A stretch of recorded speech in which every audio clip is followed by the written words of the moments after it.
শেষ পর্যন্ত কি হবে? আসলে ভিলেন কে? ঘটনাগুলো কেন ঘটছে? কেই বা ঘটাচ্ছে? সিনেমার শেষ মুহূর্ত না আসা অবধি এমন নানা প্রশ্নে জর্জরিত দরদের দর্শক। ধুমধাম অ্যাকশন কিংবা লুতুপুতু রোমান্স নয়, দরদ সিনেমার মূল চালিকা শক্তি এর রহস্য এবং শাকিব খানের অভিনয়। এই সিনেমায় যেমন ভিন্ন এক শাকিবের দেখা মিলেছে, তেমনি তার নায়িকা হয়ে ফাতিমা চরিত্রে দর্শকের কাছে পৌঁছেছেন বলিউড অভিনেত্রী সোনাল চৌহান। দুজনের কেমিস্ট্রিতে মুগ্ধ দর্শক। শাকিব খান অনেকটা দরদ, মায়া, ভালোবাসা সবার মনে তো এমনি অলরেডি ছড়িয়ে রাখছে ভাইয়া।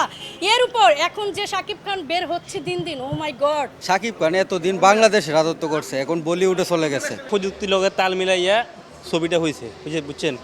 আর আপনার বলিউডে নায়িকা মানে সব কিছু মিলাইয়া ভালো একটা ছবি হয়েছে আর কি। শাকিব খানের জীবনে এটার মতো কোনো ছবি করতে পারেনি। খুবই মিস্টিরিয়াস একটা ক্যারেক্টার ছিল, লাস্ট পর্যন্ত বুঝে উঠতে পারিনি যে ক্লাইম্যাক্সটা এরকম জমকপূর্ণ হবে।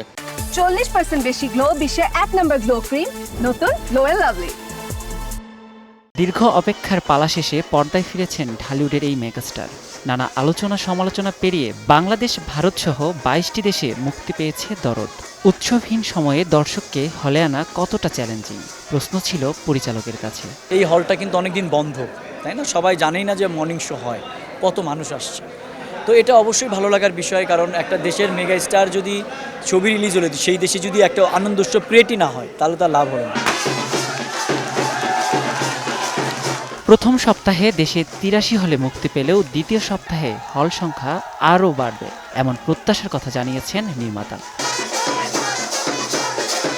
নিয়াজ শুভ, সময় সংবাদ, ঢাকা।